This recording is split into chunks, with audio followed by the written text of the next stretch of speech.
Bom dia, meus queridos alunos da Escola Estadual Professora Zenilda Gama Torres.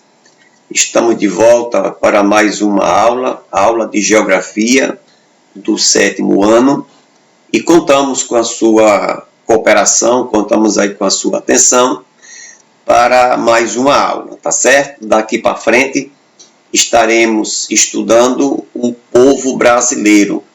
Estaremos estudando o povo brasileiro, como aqui em cima está em detalhe, o povo brasileiro. Então, de um modo geral, vamos estudar o povo brasileiro, né? Vamos começar com os povos indígenas, depois estudaremos a nossa origem branca e também estudaremos os nossos negros, os descendentes da mistura dessas raças, e estaremos estudando a nossa população de um modo geral, tá certo? Então, vamos comigo. Então, a missão desta manhã é estudar um pouco sobre a causa indígena no Brasil, estudar sobre os nossos índios, nossos primeiros habitantes, nossos primeiros moradores, os verdadeiros donos da nossa terra, né? Então, que ao longo da história, que ao longo desses 500 e poucos anos, vem sofrendo grandes atrocidades, grande desmando pelo homem branco, né? Então, por aqueles que se dizem tão civilizados. Então, vamos continuar. Então, só para a gente ter uma ideia, apesar que no Brasil nós temos cidades que não tem mais um índio sequer, né? Nós temos, por exemplo, o município de São Gabriel da Cachoeira, aqui no estado de Goiás.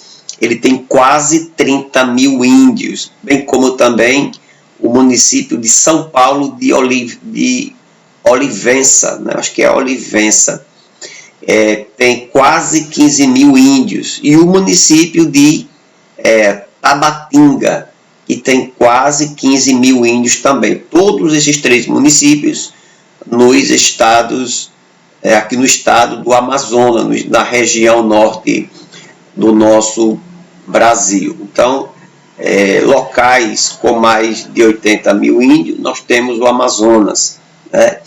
Locais aí que você vai ter entre 2 mil e 10 mil índios, você vai ter o Piauí, você vai ter o Amapá, Goiás, Espírito Santo, o Sergipe e o Rio Grande do Norte, né? São os estados que têm menos índios, né?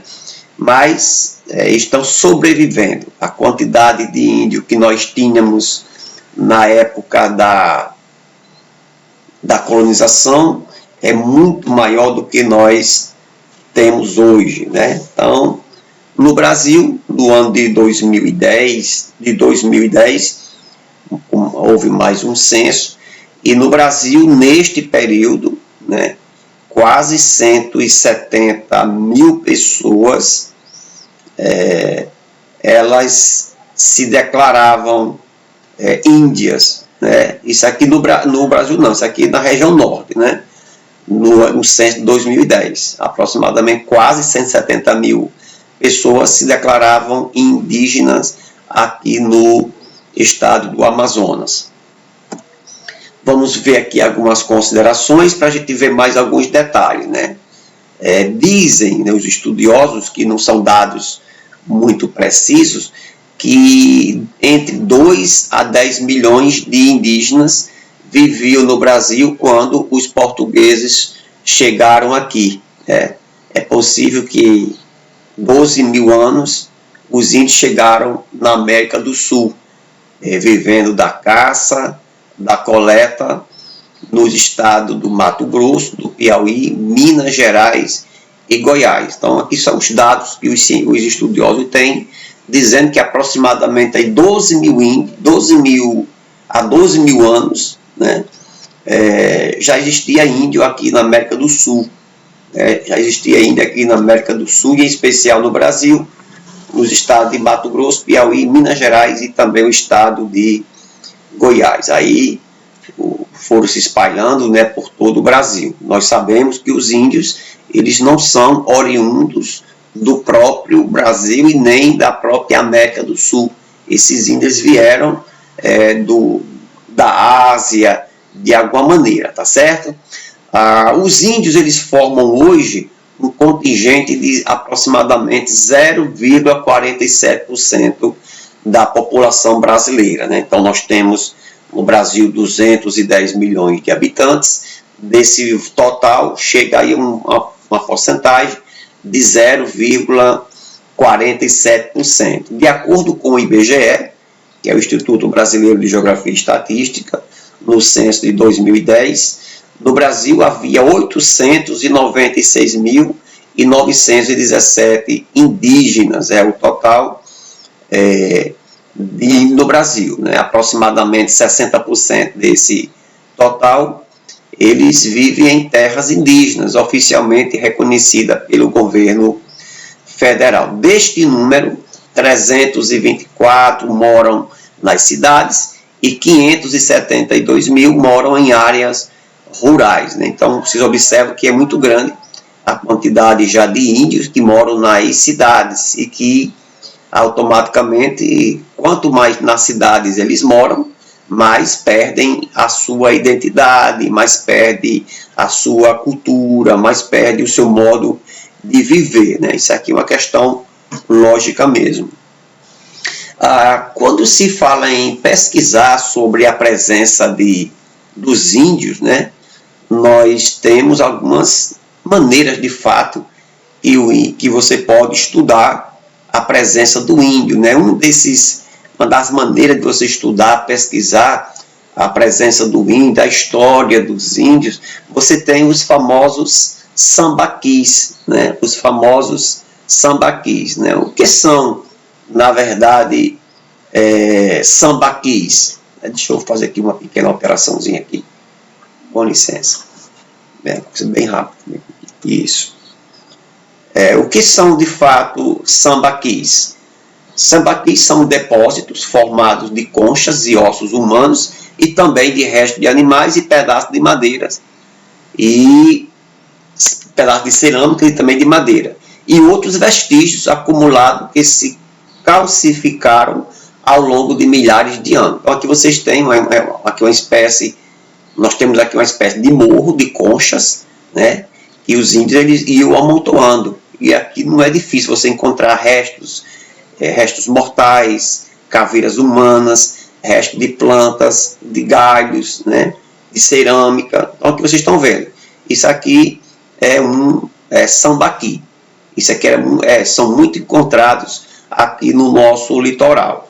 De alguma maneira o índio ia colocando aí essas marcas, esses objetos, não sei se demarcando alguma coisa, computando alguma coisa, mas são muito encontrados. Então, estudando esses sambaquis, a ideia é que se perceba, se conheça um pouco de como o índio ele vivia, como é que ele se alimentava, identificando algumas coisas que possam, na verdade, classificando-os, né? Ok, temos também uma outra maneira de estudar os índios, que são através dos sítios arqueológicos, né? Que os sítios arqueológicos são, e também chamados de locais arqueológicos ou estação arqueológica, é um local ou grupo de locais cujas áreas e delimitações nem sempre se pode definir com precisão, onde ficam preservados testemunhos e evidência de atividades do passado histórico, seja este histórico ou não. A expressão sítio arqueológico atrela-se geralmente ao local onde ficam ou ficaram preservados artefatos, construções ou outras evidências de atividades humanas ocorridas no passado recente, distante ou até mesmo remoto. Então, nesses sítios arqueológicos, aqui eu destaquei uma foto aqui do sítio arqueológico do Lajeado de Soledade, aqui a 10 quilômetros da cidade de Apodi, né? Um local onde registrou, de uma certa forma, está lá registrado a presença indígena através dessas pinturas rupestres, né? Você vai observar várias e várias ravinas locais onde os índios eles deixaram as suas marcas, né? E dali se tem uma ideia que existia índio aí em Apodi de 5 a aproximadamente a 5.000 anos. É a ideia que se diz sobre o nosso sítio arqueológico. Inclusive, é um dos sítios arqueológicos mais importantes de todo o Brasil, né? Muito importante mesmo. Ok, vamos ver mais um pouquinho da história dos índios.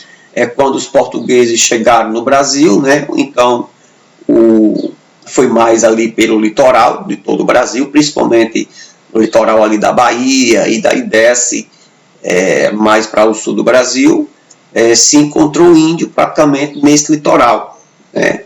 Os índios, eles pertenciam ao grupo linguístico Tupi, tá certo? No primeiro momento, acho que você já deve ter estudado isso, o contato do homem branco com o índio, houve até uma certa cordialidade, houve até uma certa amizade, né? Marcado pelo escambo, que você deve lembrar que era aqueles locais, né? E aquele modelo de troca de objetos que os índios eles faziam com os portugueses. O índio cortava o pau-brasil, derrubava o pau-brasil, uma madeira muito valiosa lá na Europa, e eles trocavam essas madeiras por objetos como colares, roupas, espelhos, facas, serras, machado, fitas. Eram esses campos que tinha, né? Então, automaticamente, já nessas primeiras trocas, já se via a exploração do branco em relação ao indígena. Depois que, digamos assim, que os portugueses foram se implantando aqui de fato, eles tomaram as terras dos índios, escravizaram os índios, prenderam os índios, mataram muito índio, e daí houve uma luta sangrenta aqui. Inclusive até hoje os índios ainda lutam pela posse das suas terras, né?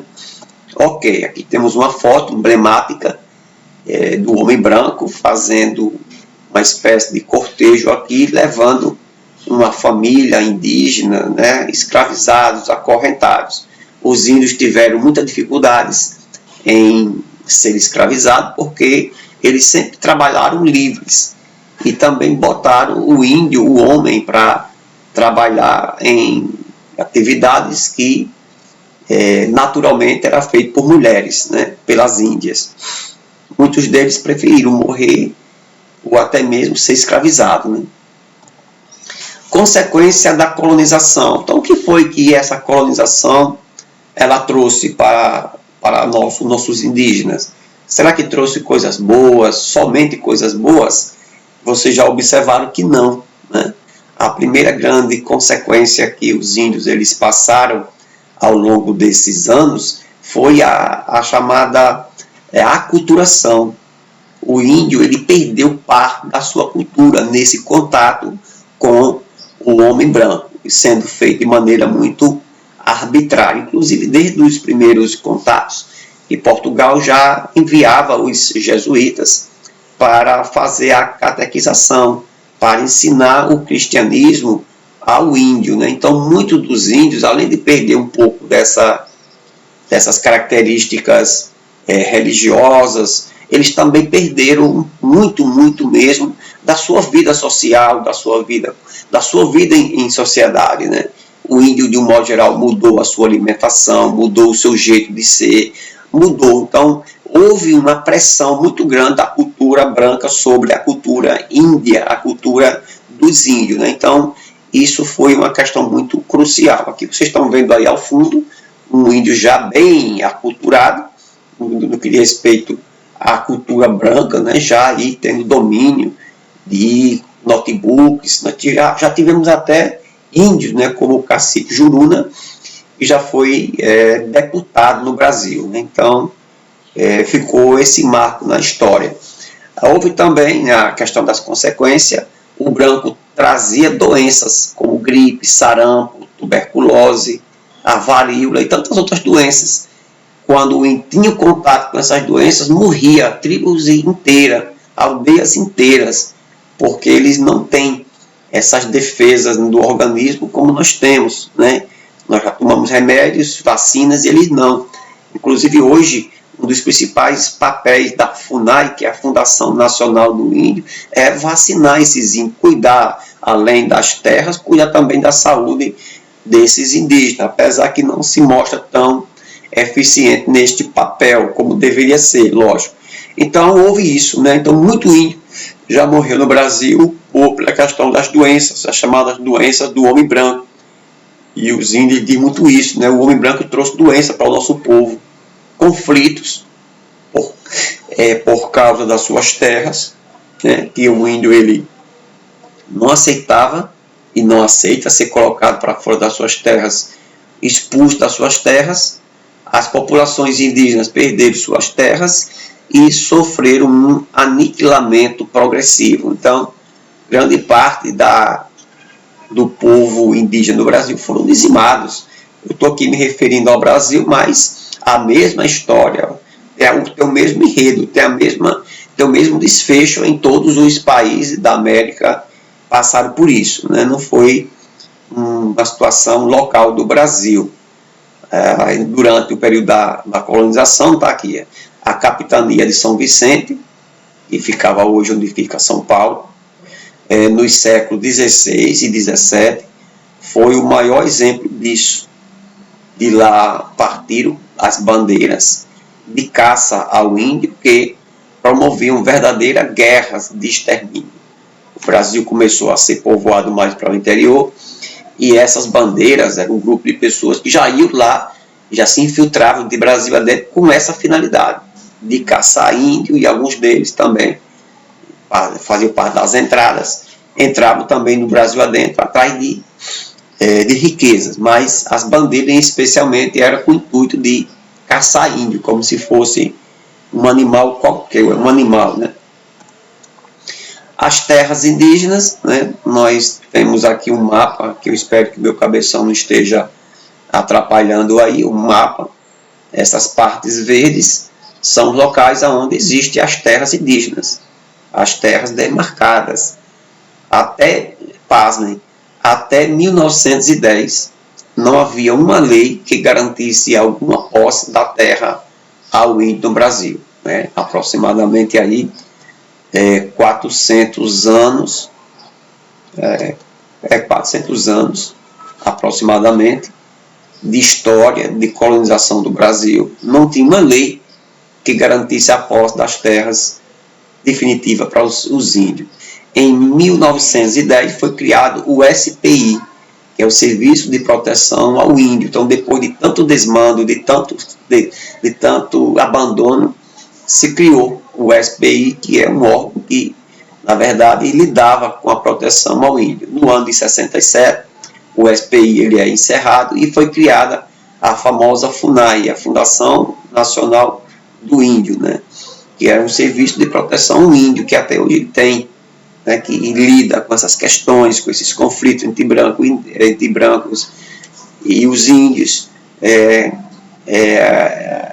uma espécie de algo que defende os interesses dos índios, né? A questão de vacinação, de educação, de bem-estar dos índios, né? Só que é um local muito grande, é uma região muito grande. Vocês estão observando aí que boa parte dos indígenas do Brasil se concentra na região norte e centro-oeste, tá certo? No ano de 73 foi criado o Estatuto do Índio. Aí as coisas começaram a se organizar, começaram a se estabelecer, né? Mas ainda hoje a quantidade de terras de índios que são invadidas, que são expulsos, são mortos, o assassinato de líderes indígenas ainda é muito comum no Brasil, né? Depois desse tempo todinho. Só para a gente ver aqui de maneira mais pormenorizada, as terras indígenas, que existem algumas modalidades, né, de terras indígenas pela legislação vigente no Brasil, né, pelo Estatuto do Índio. Está aqui estes decretos. Aqui nós temos no Brasil as chamadas terras indígenas tradicionalmente ocupadas, nós temos as reservas indígenas, nós temos as terras dominiais e as terras interditadas. Quando eu falo em terras indígenas tradicionalmente ocupadas, são as terras indígenas que de que trata o artigo 231 da nossa Constituição Federal, direito originário dos povos indígenas, cujo processo de demarcação é disciplinado pelo decreto tal, 1775/96. Né? E temos aí reservas indígenas, que são terras doadas por terceiro, adquirida ou desapropriada pela União, pelo governo, né? Que se destina à posse permanente dos indígenas. Nós temos as terras dominiais, que são aquelas terras de propriedades das comunidades indígenas, ávidas por qualquer das formas de aquisição.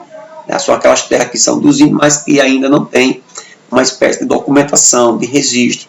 E temos também as terras interditadas, que são áreas interditadas pela FUNAI para a proteção dos povos e grupos indígenas isolados, com o estabelecimento de restrições de entrada e trânsito de terceiro na área. Então, é uma maneira de preservar essas terras, né? Mas o processo de demarcação de terra indígena no Brasil ainda é longo pela frente, viu? Ok, alguns povos indígenas, para a gente ver aqui as raças, né? De acordo com o censo, mais uma vez, de 2010, o IBGE declara que existe no Brasil 305 grupos étnicos no Brasil. Dentre eles, nós temos dois principais troncos raciais, que é o Macro-G e o Tupi. Então, para vocês terem uma ideia, existem 305 grupos étnicos de índio no Brasil, que muitos deles não falam a língua dos outros, tem uma cultura individual. Quando a gente pensa em indígena no Brasil, a gente não pensa um monte de índio que tem a mesma cultura, que tem o mesmo idioma. Não. Existem muitos deles povos inimigos, povos que não têm contato uns com os outros, e por aí por aí vai, né? Então você vai ter grupos menores, né, grupos pertencentes a esses grupos maiores, tanto ao Macro-G como também ao grupo Tupi, tá certo?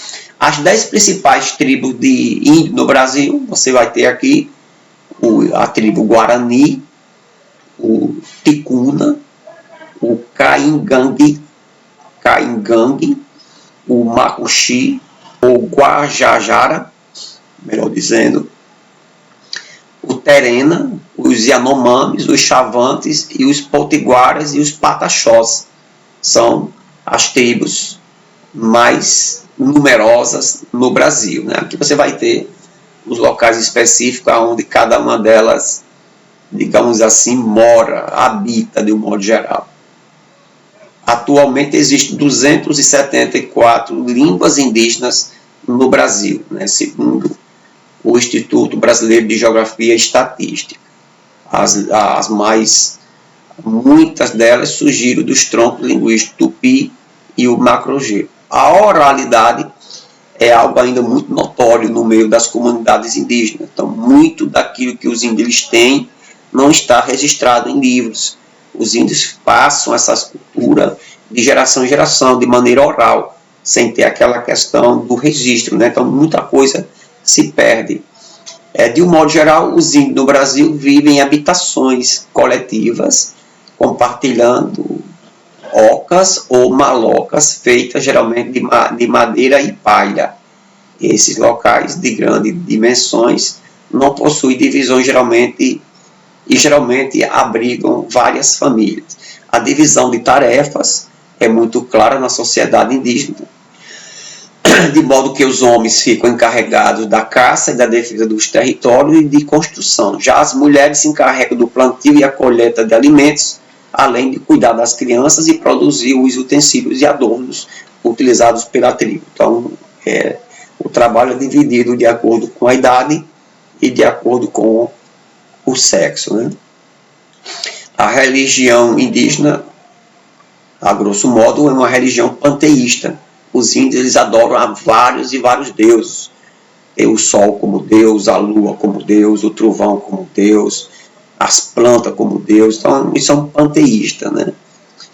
Onde sempre existe uma figura relacionada a um criador. Os índios costumam reverenciar rituais religiosos e seres ancestrais e a natureza. O xamã, também chamado de pajé, é o responsável por fazer a mediação entre o mundo espiritual e também o terreno. Eles tomam ervas, né, e fazem aqueles rituais. A arte indígena, a gente tem uma arte muito rica, né, que se manifesta na música, na dança, na arte plumária, que são de penas, cestária, cerâmica, tecelagem e pintura corporal. Você vê os índios, eles... Isso aqui é até um tipo de jarro muito conhecido aqui na região. O pessoal vende, apesar talvez que seja pirata, não seja feita pelos próprios indígenas. Você tem o uso de cores e de certos materiais que estão relacionados aos ritos de passagem, celebrações agrícolas e do cotidiano. Entre as tribos do Brasil, podemos citar especialmente a cerâmica marajoara, que emprega um sem número de formas geométricas para compor utensílios domésticos. Sai daqui, não? Sociedade indígena na época colonial, os índios eles viviam em comunidades primitivas onde prevalecia a produção comunitária. Eu já falei sobre isso aqui, o trabalho era dividido de acordo com o sexo e a idade. Eles plantavam principalmente milho, feijão, mandioca, cará, batata doce, abóbora e também o tabaco. Os homens eles caçavam, pescavam e construíam as tabas. E também eles se preparavam para a guerra e também preparavam a lavoura. A alimentação era obtida na caça, na pesca, na coleta e na lavoura da produção agrícola, né? E era dividido entre todos os membros da comunidade. Os índios moravam em ocas, que são habitações individuais, né, que eram juntas, e ali formavam uma aldeia, e várias aldeias formavam uma tribo, né, onde dormiam em redes e também em esteiras. O hábito, né, de se dormir em rede que nós herdamos veio do índio. As ocas, elas eram construídas de sapé ou de palmeira.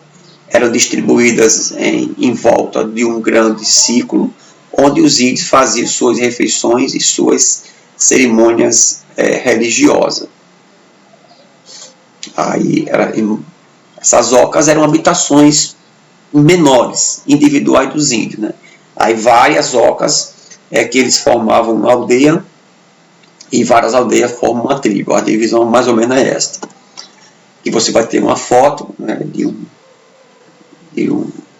uma oca indígena, os índios se pintando. Sociedade indígena na época colonial, só para a gente ver mais alguns detalhes, né?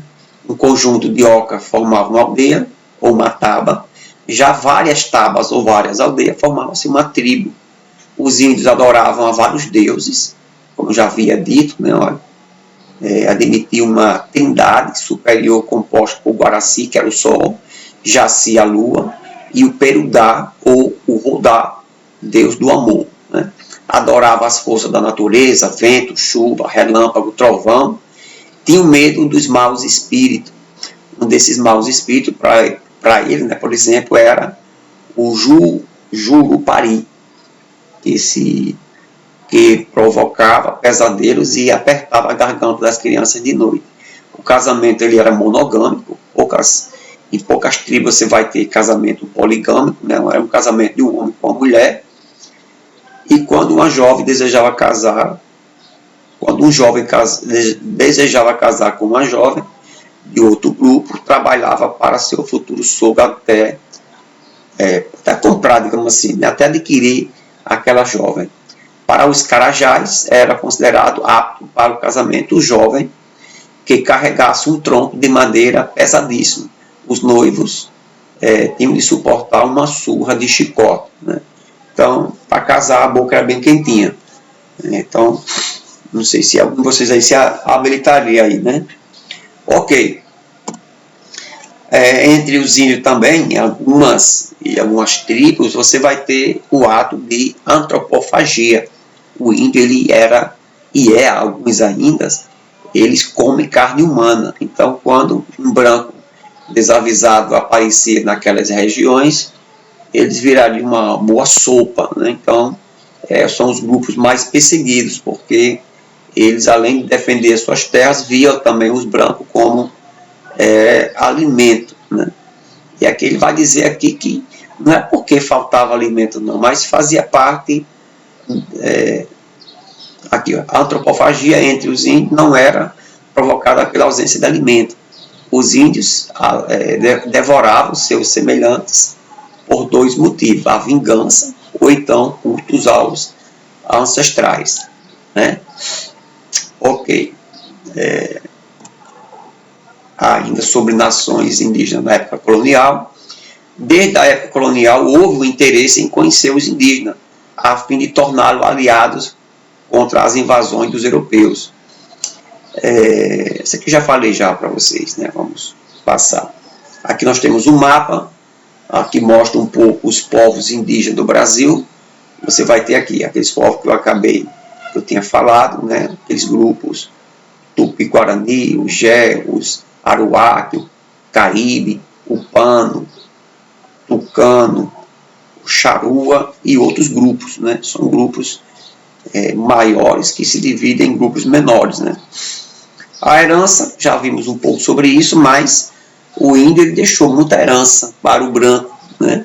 A ideia de dormir de rede, a jangada, a arapuca, a utilização do milho, da mandioca, do guaraná e demais frutos nativos, o emprego de várias ervas medicinais, a técnica de fabricação de canoas, jangadas, artefatos de palha e cipó. O uso das queimadas na roça foi herança dos índios. A língua portuguesa ela adotou muito da língua indígena, com certas palavras, como a palavra Iara, Jaci, Itu, Itapé, Tininga, Ainaguera, Tapioca, Beiju, Pamonha, Gamela, Puçá, Arapuca, Apodi, Açu, Tietê e tantas outras palavras que até deram nome às nossas cidades. Afinal, os índios contribuíram para a formação do povo brasileiro. Na sociedade colonial, a união entre índios e brancos, a princípio ilegítima, ganhou o nome de mameluco, caboclo. Então, quando um índio ele casava, então, isso aqui que nós chamamos de miscigenação. Quando um índio casava com um negro, né, então o filho eles chamavam de cafuso. O grupo, quando era o branco com o índio, era mameluco, né? Mameluco. Ou caboclo também, né? E quando tinha um branco com índio, um negro com índio, era cafuso. Então foi a miscigenação das raças no Brasil, né? Então vamos lá. Só para a gente fechar a nossa aula, a história do índio apodiense não difere muito do restante da história do índio do Brasil. Os primeiros índios habitando o Brasil foram os índios tapuias paiacus, que pertenciam a um grupo étnico-cultural chamado Tarairiús, né? Segundo o historiador e folclorista Luiz da Câmara Cascudo, o nome Apodi é uma palavra indígena que significa uma chapada, uma coisa firme, né? Altura unida, um planalto, né? Uma chapada. Ok, aqui nós temos uma representante, né, dos indígenas apodienses, a costureira, e ela hoje botou um museu em Apodi, né? A Lúcia Tavares. Aqui você vai encontrar algumas peças indígenas que ela já conseguiu recuperar ao longo desse tempo todinho, né? Ok, aqui uma camisa, uma arte que foi feita um período e por hoje é só, né? Então, a nossa aula sobre o povo brasileiro com destaque para o índio, a gente para por aqui, tá certo? A próxima aula nós estaremos continuando com o restante, digamos assim, do povo brasileiro, e aí fica a nossa aula por aqui. Eu gostaria que você fizesse um pequeno texto e mandasse para mim. E o tema do texto é sobre a ideia do extermínio indígena. Você vai falar um pouco sobre essa atrocidade, né, que foi feita com os nossos indígenas. Você vai mandar para mim até a próxima segunda-feira. Você vai falar sobre o extermínio dos indígenas, tá certo? Então, um forte abraço e até a próxima aula.